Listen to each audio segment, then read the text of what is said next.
Scott, we had since Donald Trump came to Scott, desde que Donald Trump fue elegido en Estados Unidos, hemos tenido dos grandes escaladas entre Rusia y Occidente.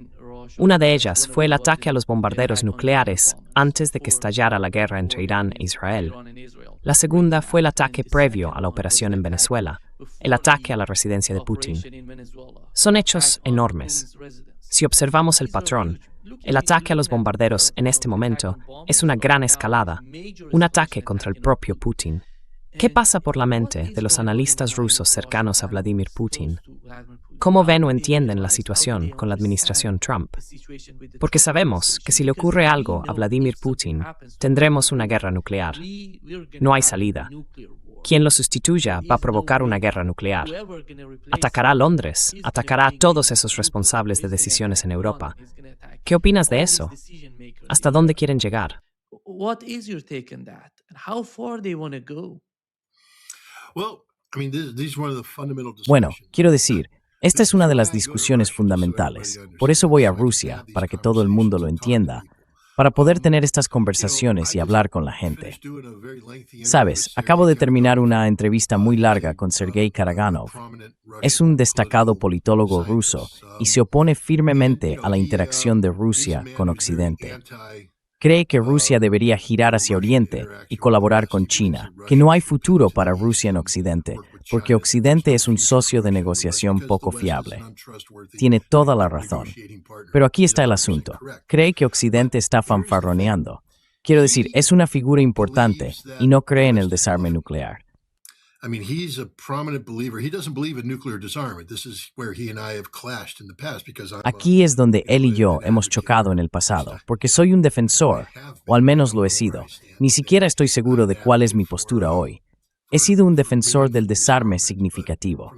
Pero desde la perspectiva rusa, ¿cómo se podría participar en un desarme significativo con un socio negociador estadounidense que no es de fiar? La clave del desarme es el beneficio mutuo del pacto y la naturaleza vinculante de ese pacto, y Estados Unidos simplemente no es digno de confianza. Así que, en lugar de limitar su fuerza nuclear, más bien al contrario, el comportamiento de Estados Unidos fomenta la idea de que Rusia refuerce su disuasión nuclear, ampliando sus capacidades nucleares. No es la dirección en la que quiero ir, pero, bueno, lo entiendo.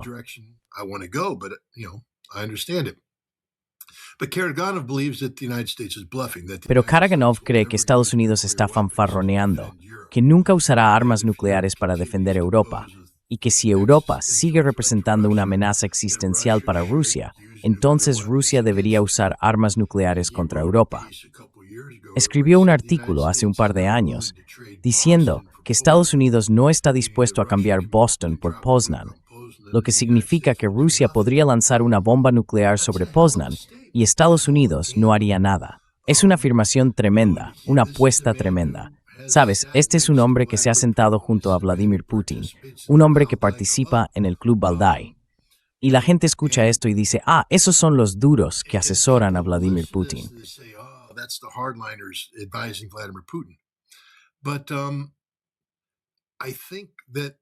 Pero creo que debemos entender que Sergei Karaganov no es el gobierno, que el gobierno ruso en realidad actúa como si creyera que Estados Unidos usaría armas nucleares para defender Europa y que Rusia es vulnerable a un ataque nuclear estadounidense.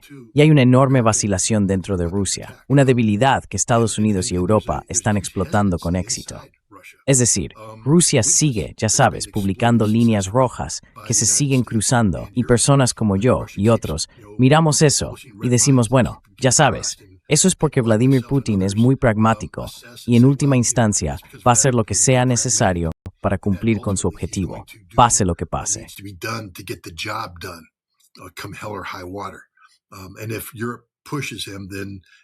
Y si Europa le presiona, entonces ya sabes, podría usar armas nucleares. Pero creo que eso está en debate ahora mismo. Quiero decir, no he llegado a una conclusión. No estoy aquí llamando a Vladimir Putin, ya sabes, un tipo poco serio. Personalmente creo que no lo es. Pero sí creo que está siendo asesorado por personas que, cualquiera que crea en el llamado espíritu de Alaska hoy en día, debería ser despedido. No existe ningún espíritu de Alaska. Ese es el espíritu de la sumisión, el espíritu de la rendición. Y ahora los rusos deben reflexionar sobre la realidad de esta nación rebelde, los Estados Unidos. ¿Y cómo se contiene esta nación rebelde? No se la contiene mediante la amistad, no se la contiene mediante la diplomacia.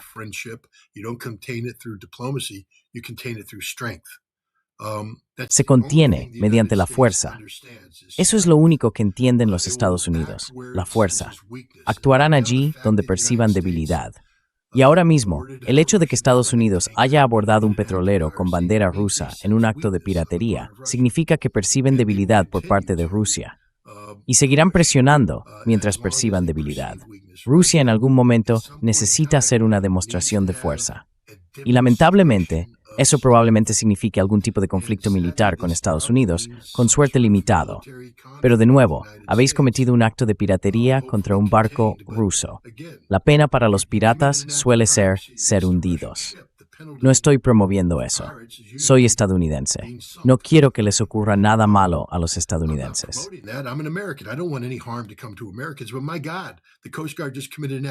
Pero Dios mío, la Guardia Costera acaba de cometer un acto de piratería. Es hora de que Rusia trace una línea y diga, basta. Ya habéis llegado tan lejos como vais a llegar. A partir de ahora, si tomáis alguna medida, habrá una respuesta militar rusa, y estamos dispuestos a llevarla tan lejos como queráis. Quiero decir, si lo preferís, puedo poner toda mi fuerza nuclear estratégica en alerta de combate si queréis jugar a ese juego. Ahora mismo, Estados Unidos cree que Rusia nunca hará esto, que Rusia no tiene intención de hacerlo, que Rusia no puede hacerlo. Y por eso Estados Unidos va a seguir presionando una y otra vez. Y hay gente insensata como Pete Hegseth que piensa, Dios mío, que porque hemos puesto a 200 efectivos del HOTSOC en Caracas, podemos hacer cualquier cosa.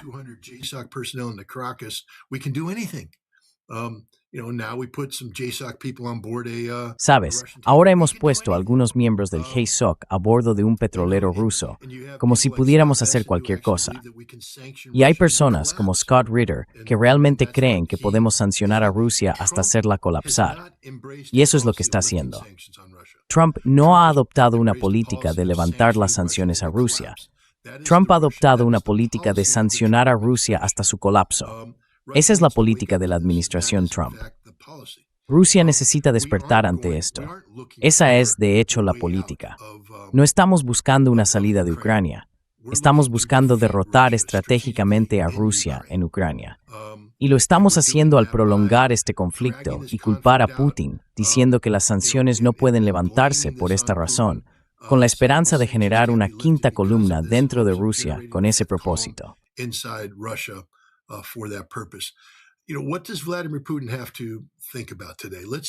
¿Sabes? ¿En qué tiene que pensar hoy Vladimir Putin? Miremos atrás. El ataque con drones contra los bombarderos nucleares estratégicos rusos fue una operación llevada a cabo por la Agencia Central de Inteligencia junto con el MI6. La CIA ha estado trabajando con la inteligencia ucraniana desde 2015 para desarrollar recursos dentro de Rusia para este tipo de ataques. Para llevar a cabo algo así, se necesita la capacidad de identificar instalaciones de interés, alquilarlas, operarlas sin ser detectadas y adquirir vehículos. Mira, a eso se le llama operaciones de fuerza avanzada. Ahora estás en Irán. ¿Sabes lo que hicimos en Irán antes del intento fallido de rescate de rehenes? Enviamos un equipo de operaciones especiales de forma encubierta. Dick Meadows lo dirigió. Covertly, Dick Meadows led it. They rented warehouses. Alquilaron almacenes, camiones y casas seguras, y conducían esos camiones por la zona haciendo labores de reconocimiento. Básicamente, la Fuerza Delta debía aterrizar, tomar helicópteros y posarse en las afueras de Teherán.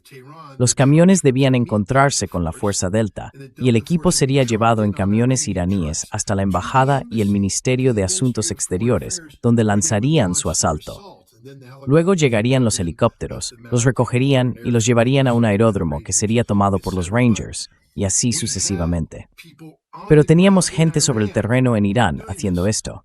Ya sabes, Fred, no recuerdo bien, Arough, creo que se apellidaba así, era un suboficial de la Fuerza Aérea en aquel momento, iraní, hablante de persa. Estaba con ellos como lingüista. he got left behind.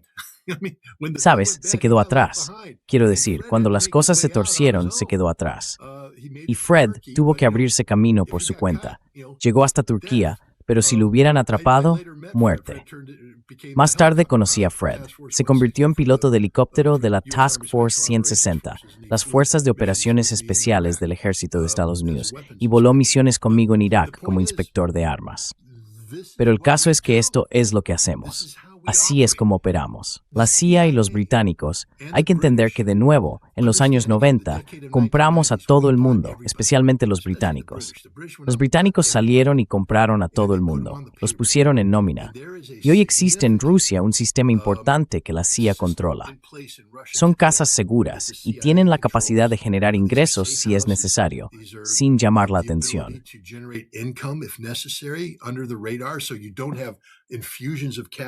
Así que no hay inyecciones de capital que puedan rastrearse. Hay gente trabajando, ganando dinero, depositando ese dinero en el banco, de modo que está dentro del sistema. Cuando alquilas un almacén, no estás recibiendo $10,000 del exterior que levantarían sospechas. Eres simplemente otro empresario alquilando un almacén. Y eso fue lo que hicieron. Luego construyeron una fábrica de producción de drones, y lo siguiente que supiste fue que lanzaron este ataque contra activos estratégicos rusos. Esto fue una prueba para Rusia, porque Rusia había publicado una doctrina nuclear estratégica que decía que si atacabas su infraestructura nuclear, iban a resoplar y derribar tu casa. Y Rusia no hizo absolutamente nada. Rusia simplemente dijo, vale, y lo dejó pasar como si no hubiera ocurrido nada. Fue una prueba.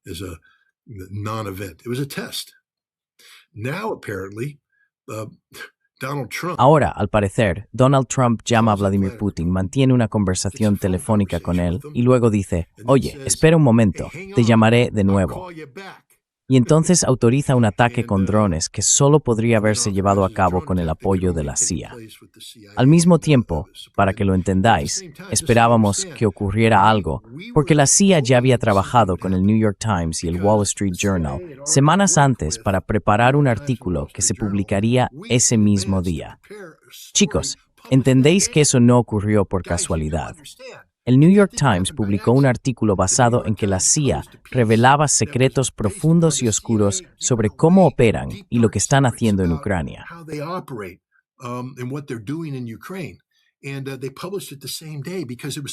Y lo publicaron el mismo día porque se suponía que era el plan de la CIA, ya sabes, para atrapar a Putin, o asustar a Putin, o hacer que Putin huyera. Pero es algo que lleva mucho tiempo ocurriendo. En cambio, tuvieron que modificarlo diciendo, bueno, llevamos haciendo esto. Vladimir Putin fue objetivo de Donald Trump. No hay otra forma de interpretarlo, ninguna otra forma de interpretarlo. Donald Trump apuntó a Vladimir Putin. Quizá no con la intención de matarlo, porque, ya sabes, Trump dijo, bueno, no atacamos su residencia, solo una instalación cercana. Entonces, ¿qué mensaje intentabas enviar, Donald? Atacar una instalación cercana. Puedo alcanzarte cuando quiera, y por tanto tienes que temblar cada vez que Estados Unidos dice salta.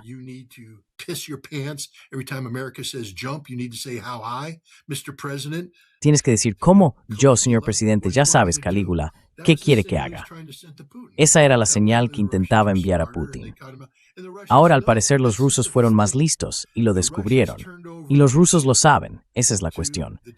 Los rusos entregaron un chip a los agregados de defensa que contiene datos que prueban que estaban apuntando a Vladimir Putin y demuestra quién proporcionaba la información. Quiero decir, podría pasar mucho tiempo explicando cómo se invierte el proceso para averiguarlo.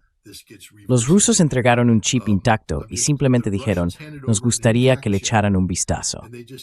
Pero lo que los rusos están diciendo en realidad es, lo sabemos todo, sabemos lo que hiciste.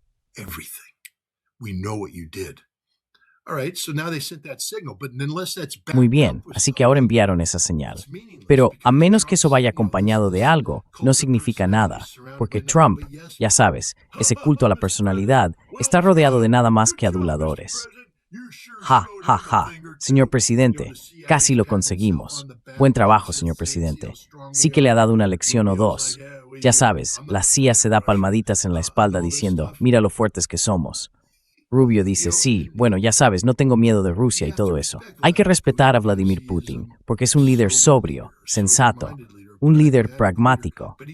Pero está tratando con un loco, un auténtico loco, que ahora mismo no tiene ningún control ni contrapeso sobre sus acciones.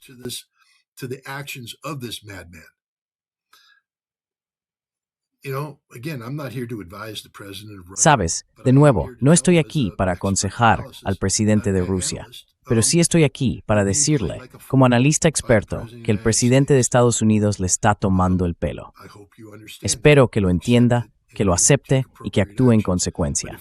Pero si cree por un segundo que existe el espíritu de Alaska, si cree por un segundo que esto se debe solo a las malas influencias sobre Trump, que Steve Witkoff puede apelar a su lado más noble, Witkoff es parte del problema, no es parte de la solución. Witkoff está dando poder a una quinta columna dentro de Rusia diseñada para derribarle, señor presidente. Considérese advertido.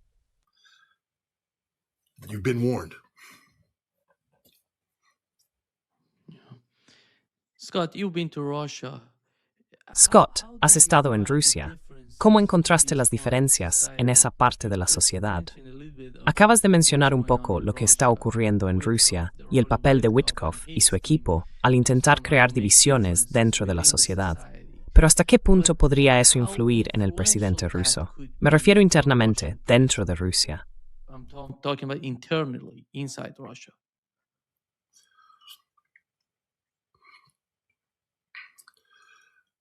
Quiere decir, ¿cómo podría esto utilizarse como arma contra Putin? Sí, exactamente. ¿Cómo es posible utilizar eso como arma contra Vladimir Putin?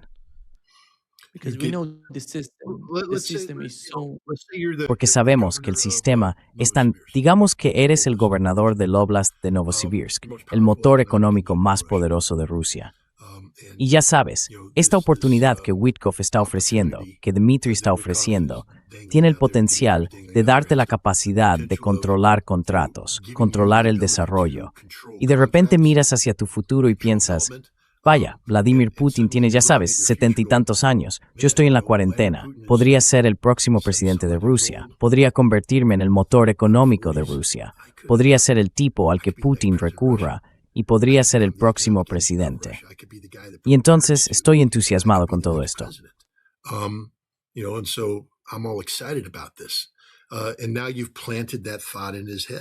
Y ahora le has metido esa idea en la cabeza, que es relevante, que es alguien, y empieza a hablar con gente, con otras personas, incluido el FSB local. Luego los utilizan para silenciar a la oposición, que es lo que están haciendo ahora mismo. Y no se trata solo de Novosibirsk, sino también de otros lugares. En cuanto empiezas a hablar del desarrollo de los recursos rusos, los gobernadores, los gobiernos locales de las regiones que poseen esos recursos, tienen un interés particular en esa posibilidad, porque gran parte de ese potencial está inactivo ahora mismo, ya que Rusia carece de la capacidad para llevar a cabo su desarrollo. Si estás dirigiendo la economía, dirías, vaya, si continuamos con esta guerra, en algún momento tendremos que pasar a una economía de guerra.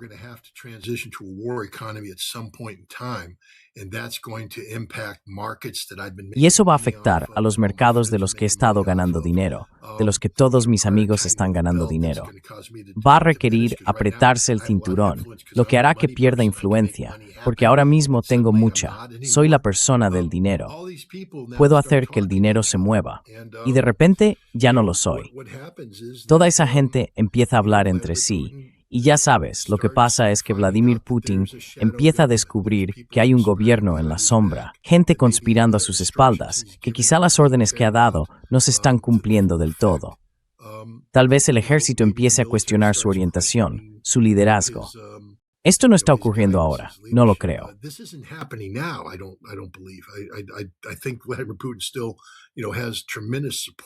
Creo que Vladimir Putin sigue teniendo un apoyo enorme, pero esto es lo que podría ocurrir. Esto es lo que la CIA está intentando que ocurra. Es lo que la CIA ha estado intentando hacer desde que Vladimir Putin tuvieron éxito con Navalny, Nemtsov. Todas esas personas eran activos de la CIA, comprados y pagados. Pero los rusos, gracias a su ley de agentes extranjeros, pudieron cerrar esos vectores de control, las organizaciones no gubernamentales. Así que lo único que queda hoy en Rusia son esos activos a largo plazo que fueron comprados en los años 90 por la CIA y el Mi-6 y que podrían activarse si fuera necesario. Pero ahora se ha creado un nuevo potencial, porque si eres, piénsalo, Kirill Dmitriev, y Vladimir Putin te ha elegido para ser el encargado de tratar con Witkoff. And Vladimir Putin has tapped you now to be the guy interfacing with Witkoff. So you have a meeting, you meet in the Kremlin, Putin's like, Así que tienes una reunión, te reúnes en el Kremlin. Putin dice, sí, esto está bien. Entonces Dmitriev se reúne con los rusos y dice, el espíritu de Alaska es real. Hablemos de qué. Así que la próxima vez que Dmitriev venga, tendremos un plan de acción para el Ártico que podamos poner sobre la mesa para traer a Estados Unidos. Entonces ahora, él va al Ártico y reúne a toda esa gente para planificar. Y una vez que empiezas a planificar, es como cualquier cosa. Empiezas a planificar unas vacaciones y ya te imaginas las vacaciones en tu mente. Ya estoy en la playa en Hawái, ya estoy jugando al golf, ya estoy, y de repente te dicen, no vas a ir de vacaciones. Es una gran decepción. Quiero irme de vacaciones. He planeado las vacaciones. Estoy gastando ese dinero mientras hablamos. Y eso es lo que está pasando.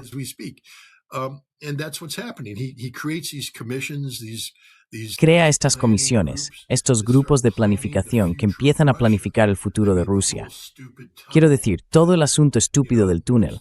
Ya sabes, no va a haber ningún túnel. Nunca va a suceder. Pero Dmitriev decía, vamos a tener este túnel Siberia-Alaska. No lo vais a tener.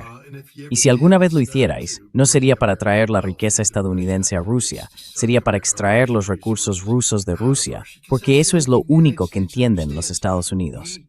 No nos importa Rusia, no nos importan las empresas rusas, no nos importa el balance ruso, no nos importa nada de Rusia. Todo lo que queremos son los recursos rusos llegando a Estados Unidos en condiciones que nos resulten aceptables. De eso se trata todo.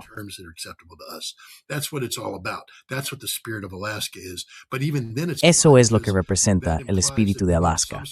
Pero incluso así, es una mentira, porque eso implica que queremos algún tipo de interacción económica legítima entre Estados Unidos y Rusia. No la queremos. Queremos usar la promesa de una interacción económica legítima para crear una quinta columna y alcanzar nuestro objetivo final. Y de nuevo, lo digo tan alto como puedo. Estados Unidos ha estado intentando destituir a Vladimir Putin desde el momento en que se convirtió en presidente. Es un proceso que lleva 25 años en marcha. Vamos, chicos. Joe Biden fue a Moscú en marzo de 2011 y les dijo directamente al pueblo ruso, a la oposición, no es buena idea que Vladimir Putin vuelva y sea presidente de Rusia. No es una buena idea. No es bueno para Putin. No es bueno para Rusia. ¿Os lo podéis imaginar?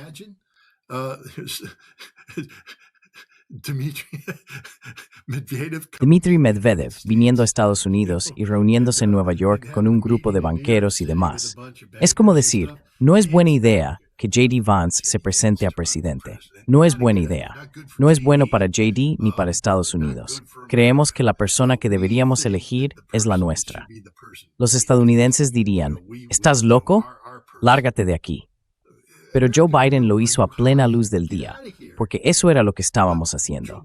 Estábamos socavando a Rusia. Llevamos socavándolos desde siempre. No nos gusta Vladimir Putin. No queremos trabajar con Vladimir Putin. Vladimir Putin representa todo lo que odiamos. Verás, éramos felices en los años 90 cuando Rusia estaba de rodillas, arrastrándose hacia nosotros por unas migajas. Eso nos hacía tan felices. Y luego Vladimir Putin enseñó a Rusia a levantarse. Y nosotros dijimos, ¿qué estás haciendo? Rusia no tiene permitido levantarse. Ganamos la Guerra Fría.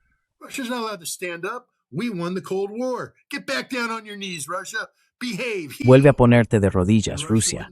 Compórtate. A los pies. Y Rusia respondió, no, vamos a levantarnos. Entonces Putin les enseñó a quererse a sí mismos, porque hubo un periodo en los años 90 en el que Rusia dejó de quererse. Rusia decía, somos tan malos, somos tan inferiores, tenemos que hacer lo que Occidente nos diga, tenemos que ser como Occidente, queremos ser como Occidente, queremos todas las cosas de Occidente. Haznos como Occidente, por favor. Haremos cualquier cosa para ser como Occidente. Pero entonces Putin dijo, oye, Rusia es una de las grandes civilizaciones. ¿Por qué no empezáis a sentiros orgullosos de ser rusos? Y los rusos miraron a su alrededor y dijeron, sí, somos bastante geniales.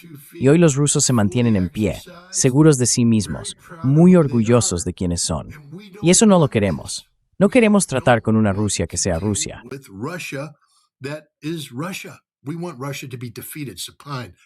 Queremos que Rusia sea derrotada, abastecida, sumisa, débil.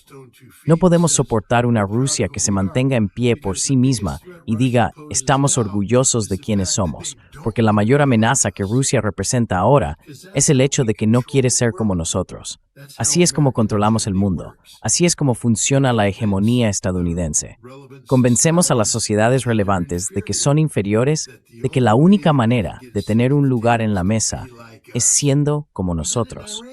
Lo hicimos en Irán. Lo estamos haciendo en Irán. Vamos, chicos, todas esas elegantes tiendas occidentales. Ya sabéis, vamos, mujeres iraníes, porque sabemos quién dirige Irán, son las mujeres, igual que dirigen todo en el mundo. Y podéis conseguir ese bonito vestido y podéis poneros ese bonito maquillaje en casa. Y podéis hacer esto, aquello y lo otro. Podemos llevaros a Londres para que vayáis de compras y todo eso.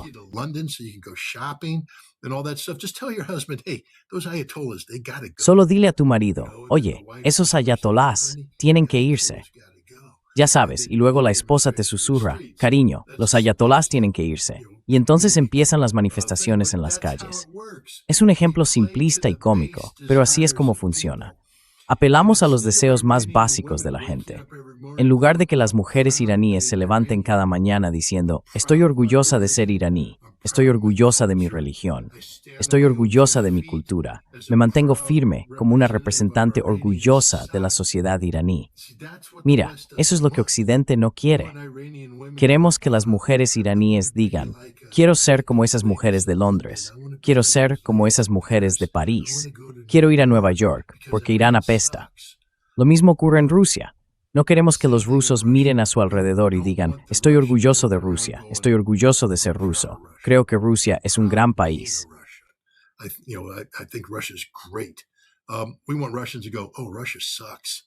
Queremos que los rusos digan, oh, Rusia apesta. Queremos ser como Occidente. Necesitamos ayuda estadounidense. Necesitamos que Estados Unidos envíe a sus asesores, como hizo en los años 90, para que nuestra sociedad se derrumbe. Ese es el objetivo y la meta del gobierno de Estados Unidos. No es solo lo que quiere Trump. Trump simplemente tiene ahora un grupo de maníacos en el poder que creen que realmente pueden llevar esto a cabo. Pero es lo que Estados Unidos ha querido durante 25 años. Y Vladimir Putin tiene que despertar ante esta realidad. Mira, yo tengo que despertar ante esta realidad. Soy el tipo que ha pasado los últimos 2 años y medio viajando a Rusia promoviendo la amistad entre Estados Unidos y Rusia. Ya sabes, qué montón de basura estaba vendiendo. Oh, América quiere ser tu amiga. No, al parecer no es así.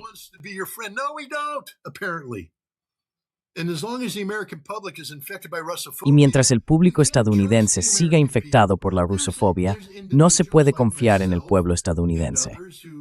Hay personas como yo y otros que creemos en esto, pero somos individuos informados. Hasta que no se rompa el control rusófobo sobre la forma en que los estadounidenses reciben su información, a través del mundo académico, de los medios de comunicación tradicionales, de la propaganda gubernamental, el pueblo estadounidense seguirá infectado. Quiero decir, la estupidez que leo en tu chat y en todos los demás chats, no te culpo solo a ti. La estupidez de la gente aquí que no sabe nada de Rusia personalmente, pero actúa como si lo supiera porque leyó un tuit de Steve Witkoff o algo así, son más tontos que el barro. Para conocer Rusia, hay que ir a Rusia. Si no has estado en Rusia, si no te has sumergido en eso, no sabes nada de Rusia.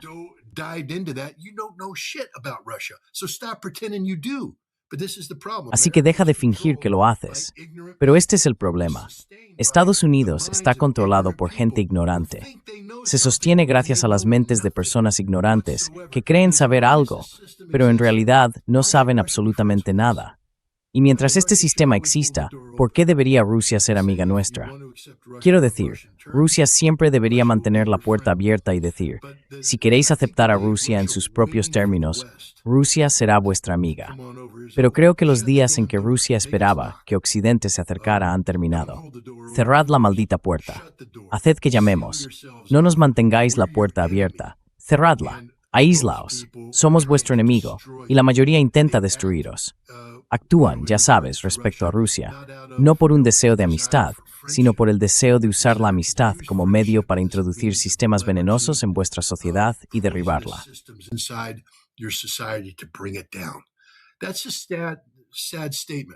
Es una declaración triste, pero es la verdad bajo la administración de Trump. No sé si podremos cambiar eso. Pero ahora mismo estoy muy deprimido porque acabo de pasar mucho tiempo viajando a Rusia, promoviendo el concepto de las relaciones entre Estados Unidos y Rusia.